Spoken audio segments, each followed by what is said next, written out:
My name is Caryn Davies. I've been rowing for,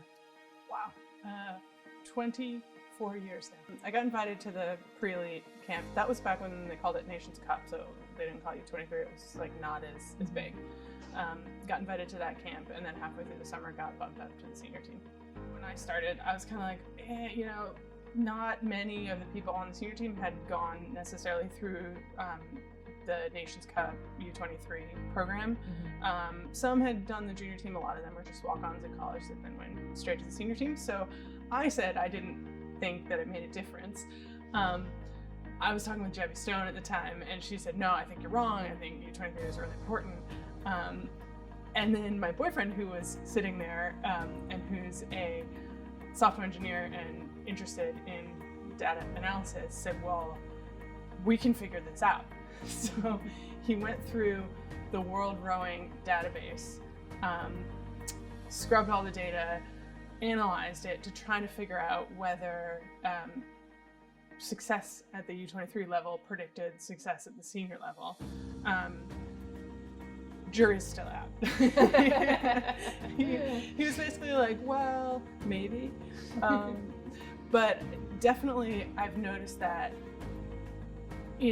over the course of the time that I've been rowing, from my first Olympics, 2004, until now, more of the senior team has been through the U23 program.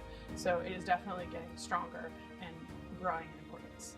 I'm not sure I would say the U23 national team was influenced by Title IX. I would for sure say that women's rowing at that age group was influenced by Title IX, meaning like the collegiate programs. Just so I started school in 2000, and that was right around the time that women's scholarships in rowing just started exploding.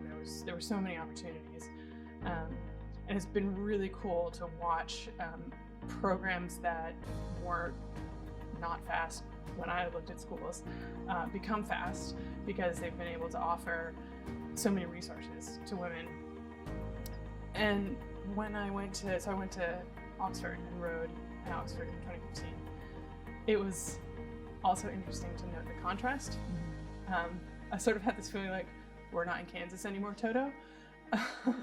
Just seeing, and it's getting better. Like the year I rowed was the first time the women rowed the boat race on the Tideway and had funding on a level with the men. But there were just little things like the size of the locker rooms where I thought, oh yeah, Title IX is not a thing in England. So this is not mandated by law. And I just became so much more aware of the opportunities that I enjoyed because of Title IX. It's been a little bit different for me than for some of the other people at the training center, because after each Olympics I've stepped away. Maybe not necessarily stepped away from the sport, but stepped away from the training center. Done other things. I went to law school, worked as a lawyer, went to business school, just did other things while I was in the training center. So that has helped to be able to step away and kind of get a little bit of a refresh, figure out who I am outside of rowing.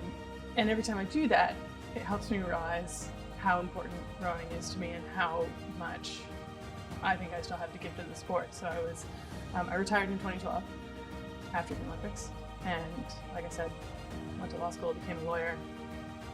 And I had this moment a couple of years ago where I realized I'm never going to be the best lawyer in the world, but I think I still have the opportunity to be one of the best rowers in the world.